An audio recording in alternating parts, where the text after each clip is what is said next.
The smell hit me first, leather and aftershave mingled with the sterile scent of the funeral home. Dad's briefcase sat on the mahogany desk in our living room like an artifact from another life, its brass corners catching the afternoon light that filtered through Mom's lace curtains.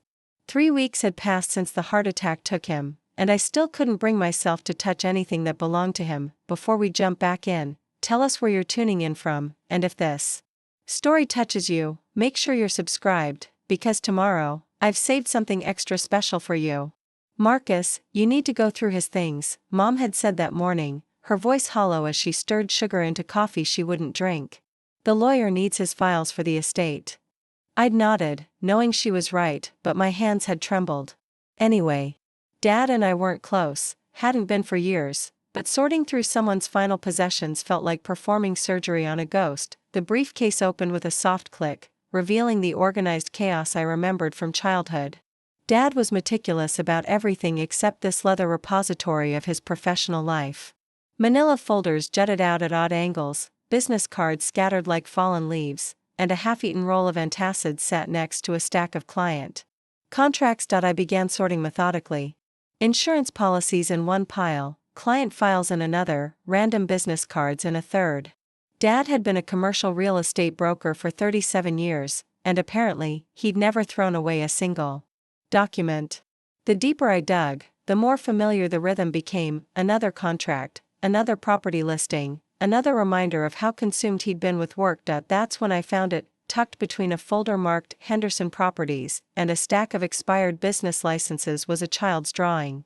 Not filed, not protected in plastic, just there, as if someone had slipped it in hastily. The paper was white construction paper, the kind they use in elementary schools, with crayon marks that had faded slightly but remained vibrant enough to tell a story. It was a family portrait. 4 stick figures stood in front of a house with a triangular roof and a yellow sun overhead. The figures were labeled in careful, blocky letters: Daddy, Mommy, Emmy, and Baby Sister. The daddy figure wore a blue tie and had brown hair. The mommy figure had long black hair and a red dress. The child who drew it, me, had blonde hair and pigtails and was holding hands with a smaller figure labeled Baby Sister, who had the same blonde hair but shorter. I stared at the drawing for a long moment, my brain struggling to process what I was seeing. Mom had black hair when she was younger, before the gray took over. Dad always wore blue ties to work. But I didn't have a sister. I was an only child. My parents had been very clear about that. They'd tried for more children after me but were never blessed with another. Preparing and narrating this story took us a lot of time, so if you are enjoying it, like this video, it means a lot to us. Now back to the story. I flipped the paper over. In the corner, written in an adult's handwriting, were the words, Emma, age 6, 2nd grade, Mrs. Patterson's class, Lincoln Elementary. My hands began to shake. Lincoln Elementary was across town, in a neighborhood I'd never lived in. I'd gone to Washington Elementary, 3 blocks from our house. And I'd never known anyone named Emma. I set the drawing on the desk and stared at it, my mind racing. There had to be an explanation. Maybe Dad had picked it up by mistake at a client's office. Maybe it belonged to a neighbor's child. Maybe, but even as I tried to rationalize it, something deep in my gut told me I was lying to myself. The daddy figure in the drawing looked like my father. The careful way it had been preserved, not crumpled or forgotten like a random piece of paper. The fact that it was in his briefcase, tucked away like a secret. I picked up my phone and called my wife Sarah at work. Hey, honey, her voice was warm, distracted. I could hear the clicking of her keyboard in the background. How's the sorting going? Sarah, I need to ask you something, and I need you to be completely honest with me. The typing stopped. Marcus? What's wrong? You sound weird. Did my dad ever mention anything about another family? About children other than me? Silence stretched between us for several seconds. Then, what? No, of course not. Marcus, what's going on? I described the drawing to her, reading the labels, describing the figures. With each detail, my voice grew more strained. There has to be an explanation, Sarah said, but I could hear the uncertainty creeping into her voice. Maybe it's a client's kid. Maybe, that's what I thought too, I interrupted. But look, I'm going to take a picture and send it to you. I snapped a photo with my phone and sent it. A minute later, Sarah's sharp intake of breath came through the speaker. "Oh my God, Marcus. That daddy figure, it really does look like your dad. The tie, the hair color, even the way he's standing." I sank into Dad's old recliner, the drawing still clutched in my hands. "I don't understand this. My parents always told me they wanted more children but couldn't have them. Mom went through fertility treatments for years after I was born. She used to cry about it.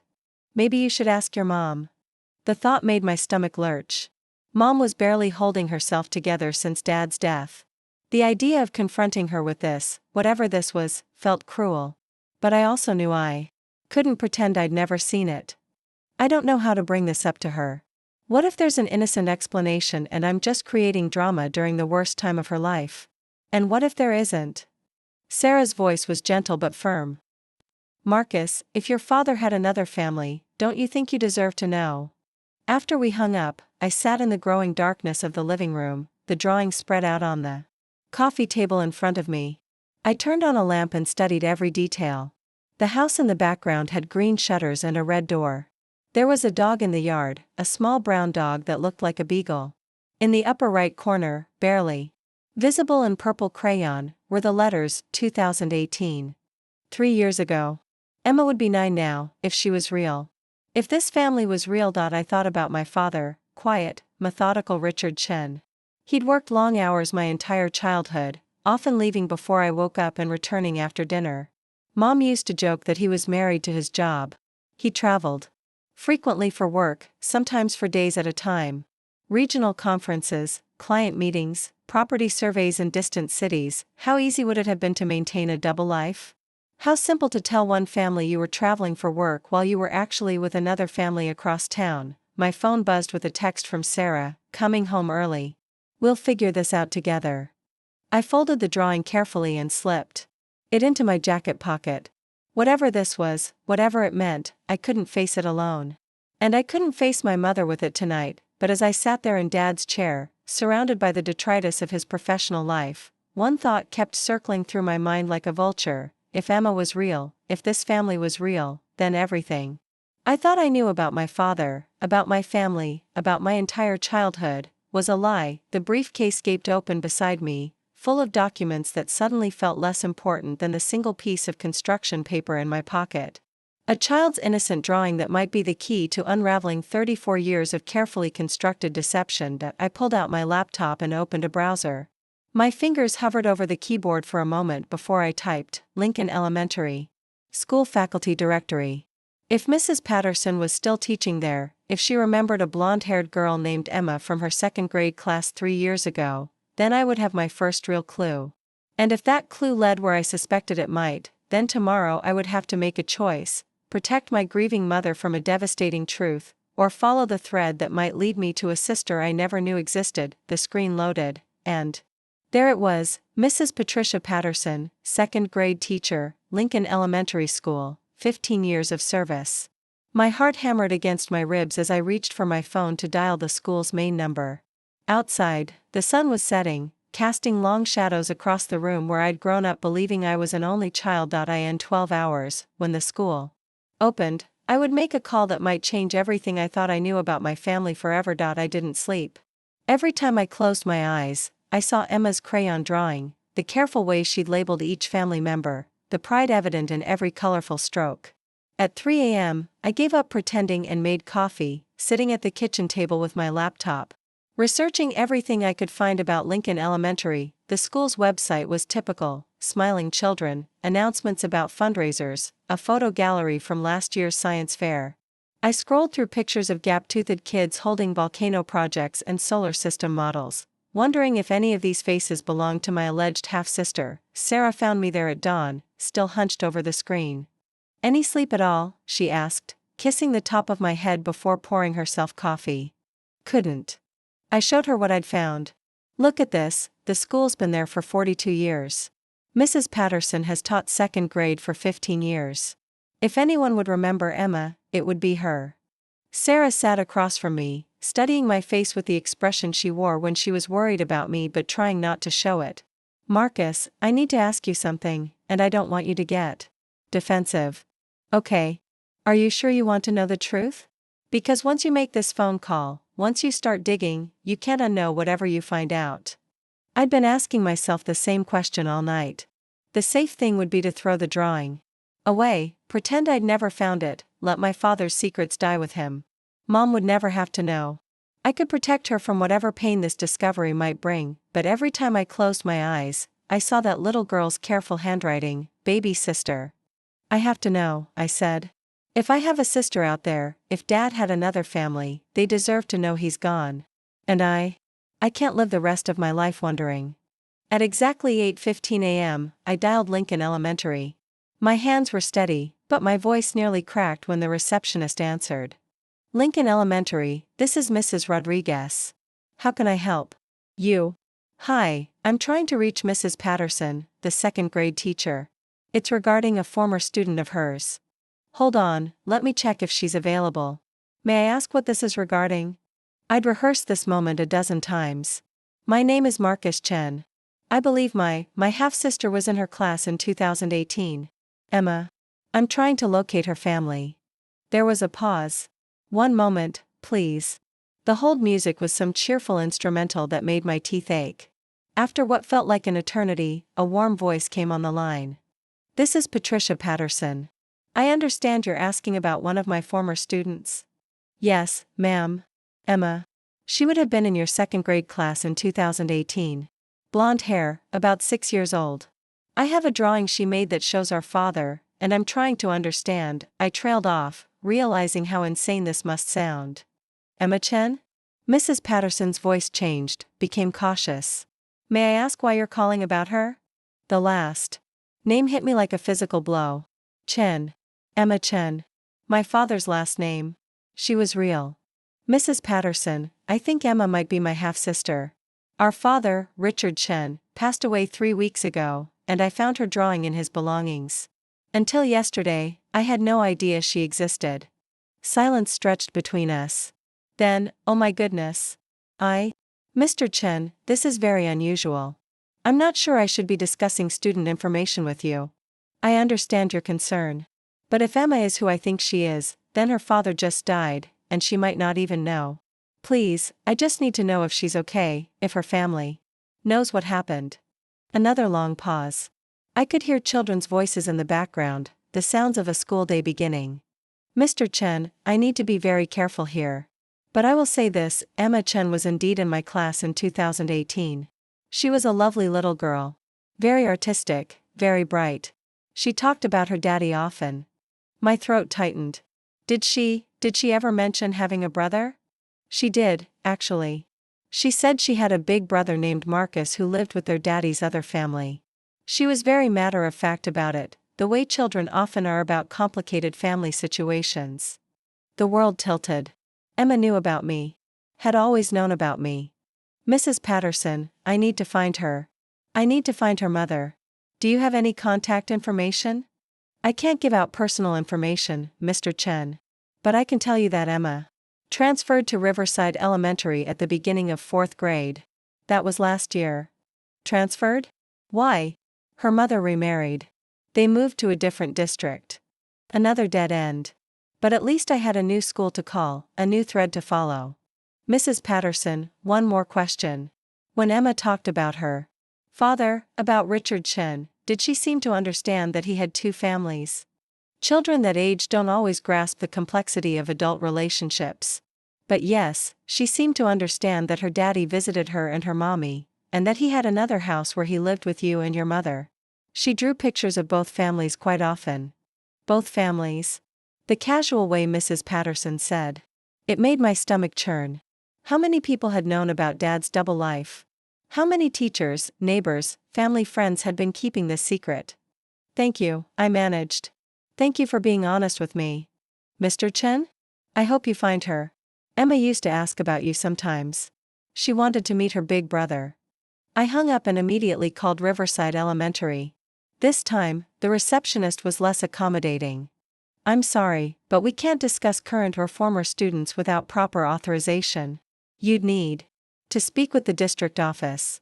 The district office transferred me to student records, who transferred me to the family liaison office, who told me I'd need a court order to access any student information. By noon, I'd hit a bureaucratic wall that felt insurmountable. That's when Sarah suggested something I should have thought of myself. Social media, she said. If Emma's mother remarried, she might have changed her last name. But if she has social media accounts, if she posts pictures of Emma, we spent the next 3 hours searching Facebook, Instagram, and every platform we could think of. I searched for Emma Chen, Richard Chen, Lincoln Elementary, and every combination I could imagine. Nothing. Then Sarah had another idea. What was your dad's middle name? James. Richard James Chen. Try searching for that. Maybe she goes by Emma James, or Emma Chen James.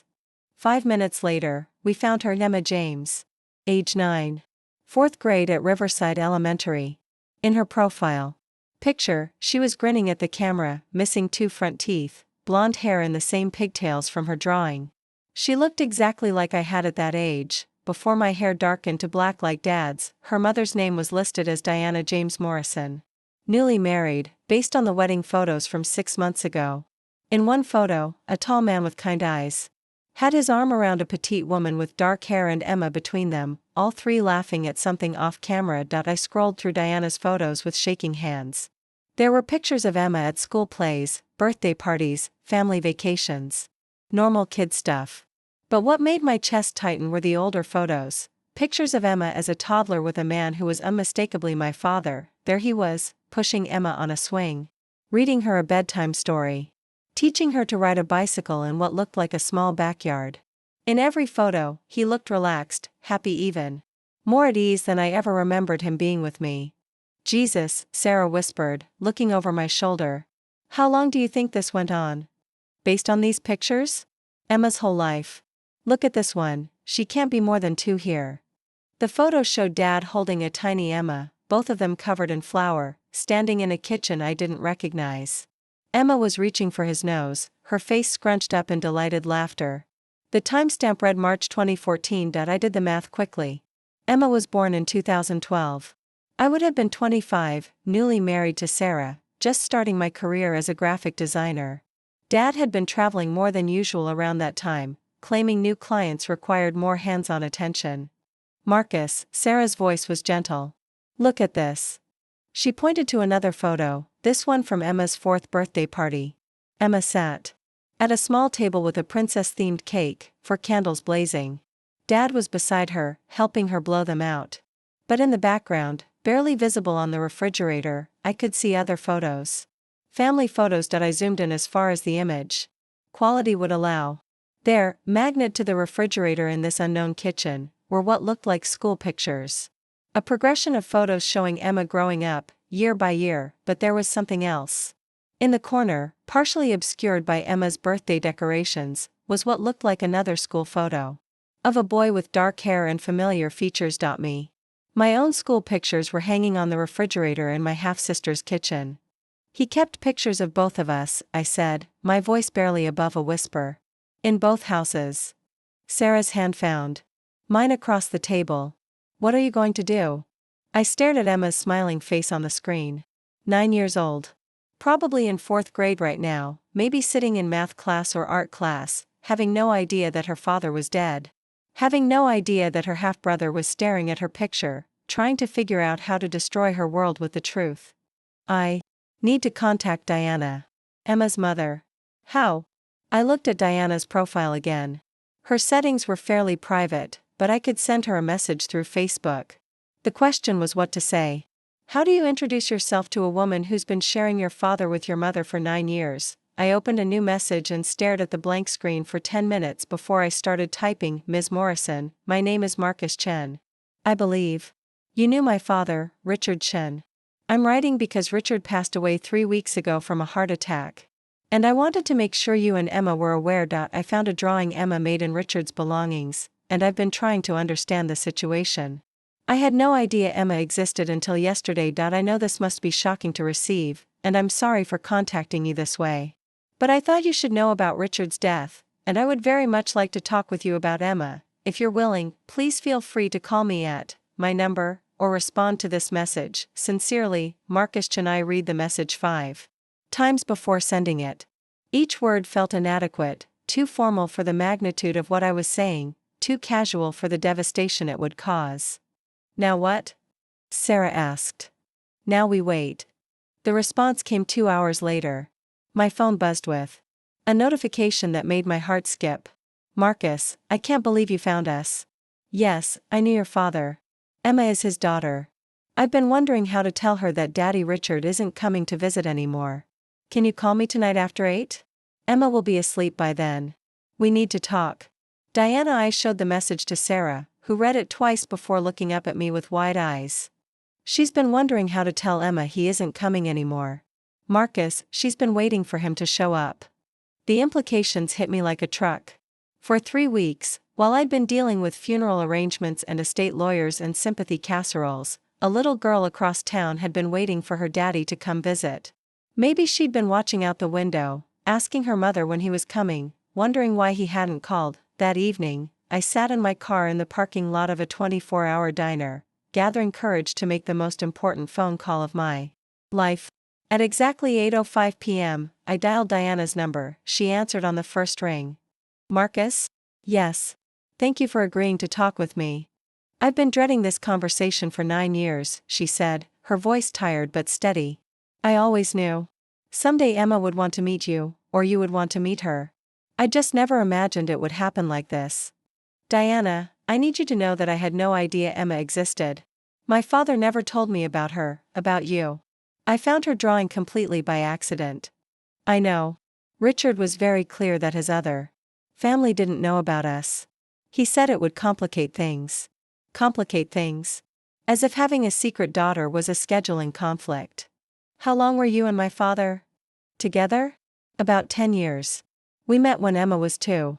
But we weren't together the way you probably think. Richard was clear from the beginning that he couldn't leave his wife. He said it would destroy her. I thought about my mother, currently sleeping in the bedroom she'd shared with Dad for 38 years, surrounded by sympathy cards and his cologne that still lingered on his pillow. But you stayed with him anyway. It's complicated, Marcus. I was a single mother working 2 jobs. Richard helped with Emma, financially and emotionally. He was a good father to her. And I loved him. Even knowing he could never be fully mine. The pain in her voice was raw, unguarded. This woman had been grieving my father for 3 weeks too, but she'd had to do it alone, in secret. What did you tell Emma about him? About why he only visited sometimes? The truth, in the simplest way I could. I told her that Daddy Richard had another family that needed him too, but that he loved her very much and would always be her father. Children are more accepting of complicated situations than adults sometimes. And she was okay with that? She was curious about you. She drew pictures of you constantly. Her bedroom wall is covered with drawings of her big brother Marcus. She used to make up stories about what it would be like when you finally met. My throat closed up completely. Somewhere across town, a little girl had been dreaming about meeting me while I'd been living my entire life unaware she existed. Diana, I need to meet her. I need to meet Emma. I know. But Marcus, you have to understand, when you meet her, when she finds out about Richard's death, it's going to change everything for her. She's going to have questions I can't answer. She's going to want to know about your family, about your mother. What do you want me to tell her about my mother? The truth. That she doesn't know about Emma yet. That this is all new for everyone. I took a deep breath. I haven't told my mother about Emma yet. I'm not sure how to. I understand. This is going to be hard for everyone. We talked for another hour, sharing pieces of our father that the other had never seen. Diana told me about Richard teaching Emma to paint watercolors, about how he never missed a school play or soccer game. I told her about my childhood memories of him, distant but dependable, present but somehow always preoccupied. He was different. With Emma, Diana said eventually. Lighter, somehow. Like he could finally just be a dad without all the other pressures. It stung to hear that, but it also made sense. With Emma, he got to be the fun weekend father. With me, he'd been carrying the weight of being the primary breadwinner, the responsible husband, the man who held everyone's expectations on his shoulders, before. We hung up. Diana said something that changed everything. Marcus, there's something else you should know. Emma isn't the only secret Richard kept. My blood went cold. What do you mean? I mean, you might want to look through the rest of his belongings very carefully. Emma's drawing probably wasn't the only thing he was hiding. After we hung up, I sat in my car for 20 minutes, staring at my phone. Then I drove home and told Sarah everything. We're meeting Emma this weekend, I said. Diana's going to tell her about Dad's death tomorrow, and then Saturday afternoon, we're going to meet at a park near her house. How do you feel about that? Terrified. Excited. Guilty. Like I'm about to meet the sister I should have known my whole life. And your mom? I hadn't figured that part out yet. How do you tell your grieving mother that her husband of 38 years had a secret daughter? How do you explain that while she was struggling with infertility, he was raising another child across town? I'll tell her after I meet Emma. Once I understand the whole situation. But as I lay in bed that night, Diana's last words echoed in my mind. Emma's drawing probably wasn't the only thing he was hiding. Tomorrow I would go back to Dad's briefcase and search more carefully. And Saturday I would meet the sister who had been drawing pictures of me while I'd been living as an only child. I had no idea that both of those discoveries would pale in comparison to what I was about to uncover. Friday morning, I returned to Dad's briefcase with Diana's warning echoing in my mind. This time, I emptied everything onto the dining room table and examined each item methodically.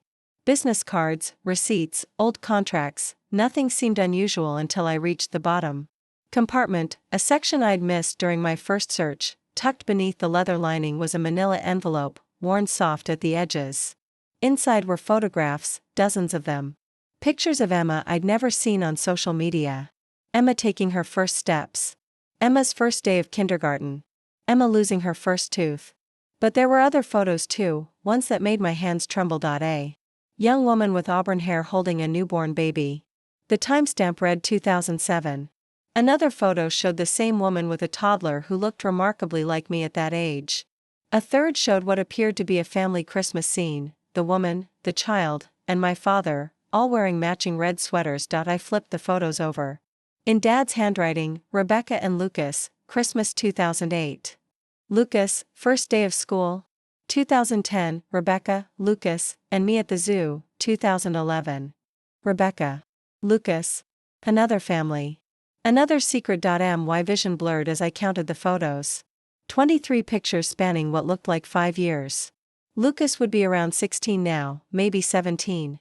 Somewhere out there, I had another half-sibling, a teenage brother I'd never met, but the photographs stopped abruptly in 2011.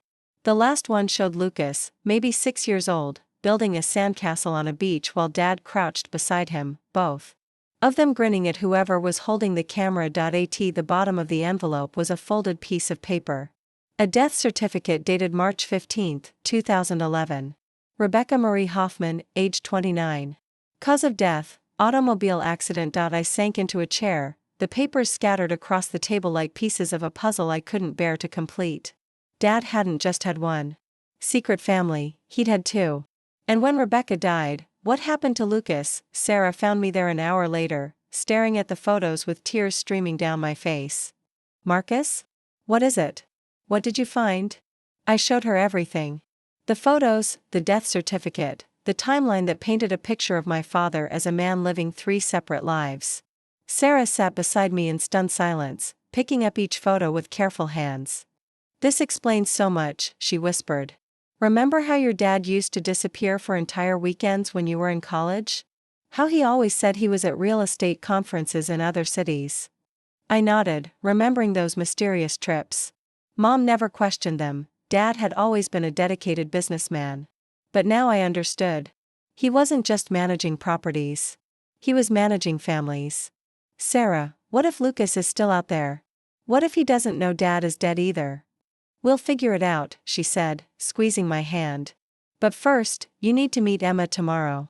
One thing at a time. Saturday afternoon arrived with unseasonable warmth.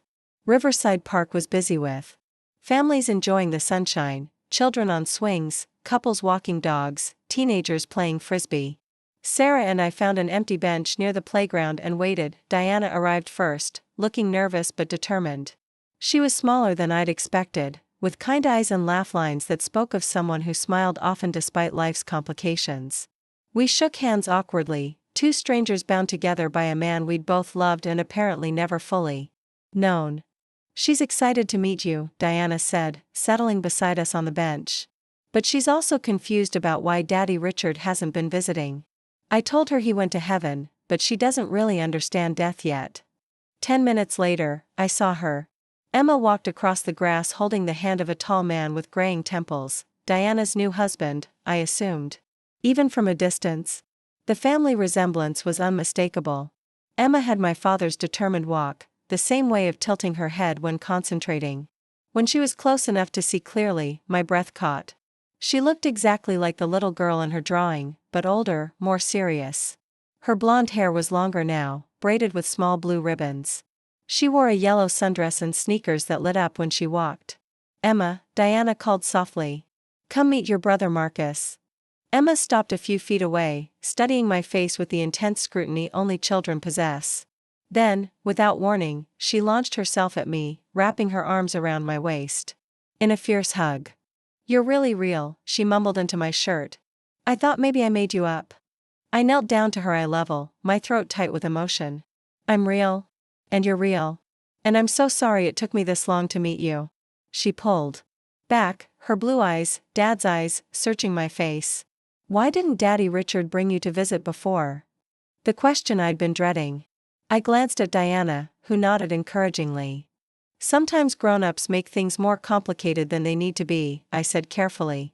But I'm here now, and I'd really like to be your big brother, if that's okay. With you. Emma considered this seriously. Will you come to my school plays? And help me with my science projects? Tommy Patterson says big brothers are supposed to do that stuff. Absolutely. I'll come to every school play if you want me to. For the next hour, Emma showed me everything she'd brought in her backpack. Drawings of our father, including several. I recognized from her bedroom wall that Diana had photographed and sent me. A small wooden horse Dad had carved for her. A picture book they'd read together. Each item was a window into a relationship I'd never witnessed, a version of my father I'd never known. He taught me how to paint, Emma said, pulling out a watercolor set. Want to see?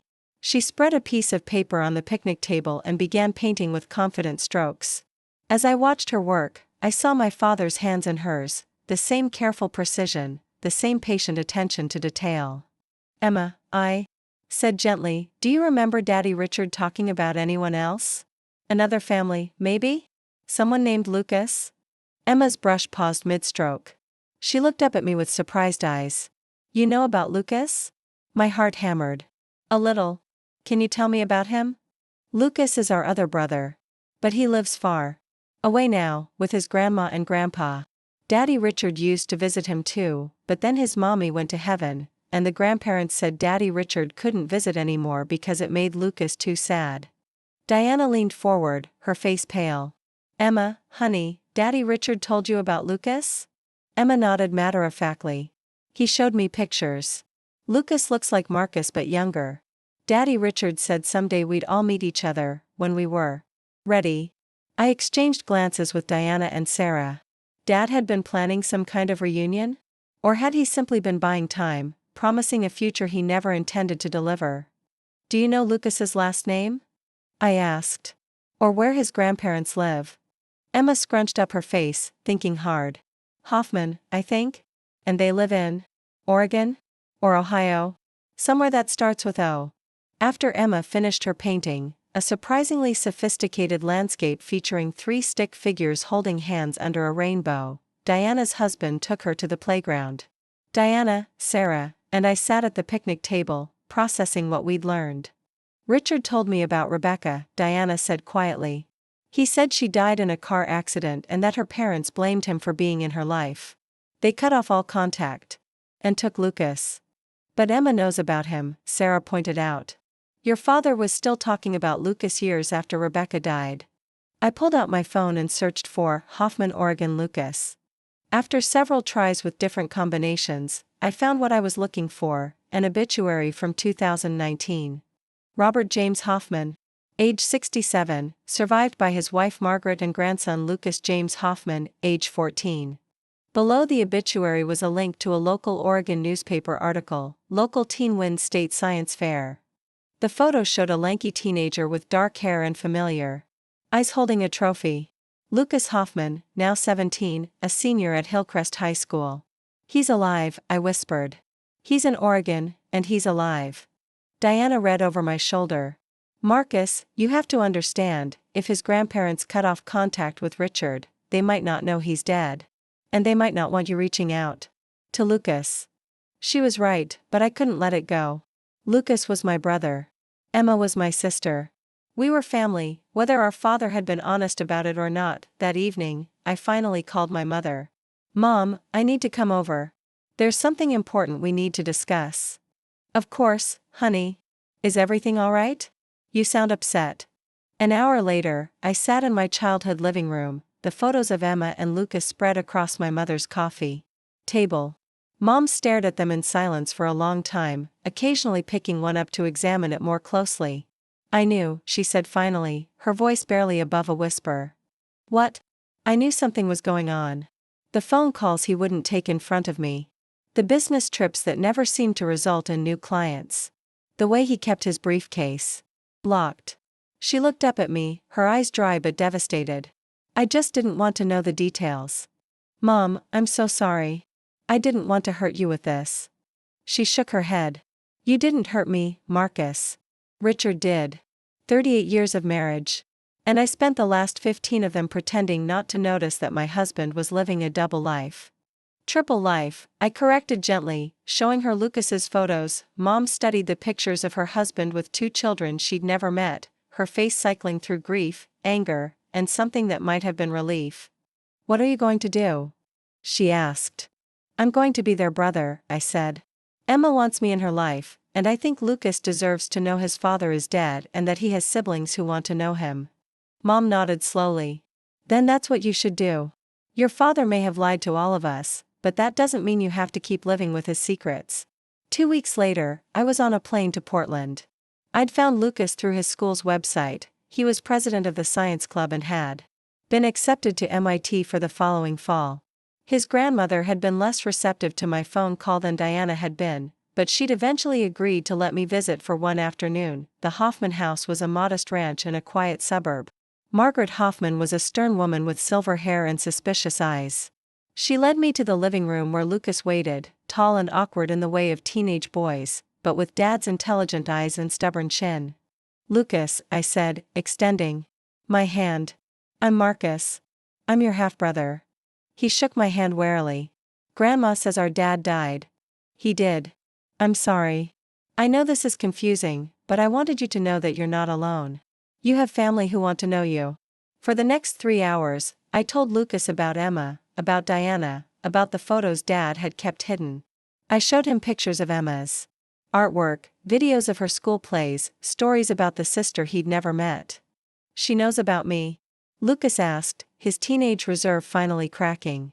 She talks about you all the time. She's been hoping to meet you for years. Lucas looked at his grandmother, who had been listening from the kitchen doorway. Some silent communication passed between them. I'd like to meet her, he said quietly. And I'd like to know about you too. About what Dad was like with your family. That Christmas, we all gathered at Diana's house, the most neutral territory we could find. Emma, now 10, immediately attached herself to Lucas, following him around like he was a celebrity.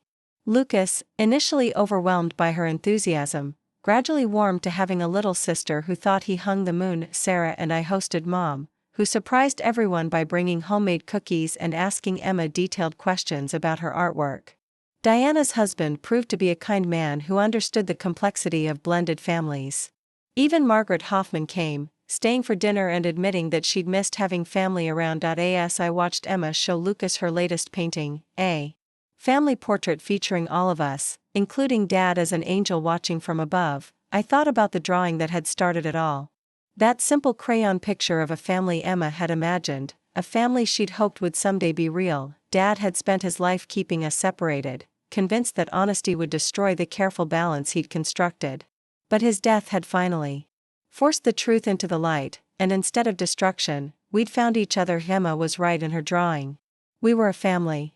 Not the traditional kind, not the kind Dad had tried to manage from the shadows, but a real family built on choice rather than secrets. Later that evening, as we cleaned up wrapping paper and leftover dinner dishes. Emma tugged on my sleeve. Marcus, she said, I'm glad Daddy Richard's watching us from heaven. But I'm gladder that we don't have to wait for him to visit anymore. Now we can all be together whenever we want. She was 9 years old and wiser than the man who had fathered us all. I still keep Emma's original drawing framed on my desk at work. Not as a reminder of Dad's deceptions, but as proof that sometimes the truth finds a way to surface, even when it's buried under years of careful lies. Emma had drawn the family she wanted, the family she believed was possible, and in the end, she was right. We just had to find each other first. Up next, you've got 2 more standout stories right on your screen. If this one hit the mark, you won't want to pass these up. Just click and check them out. And don't forget to like, subscribe and turn on the notification bell, so you don't miss any upload.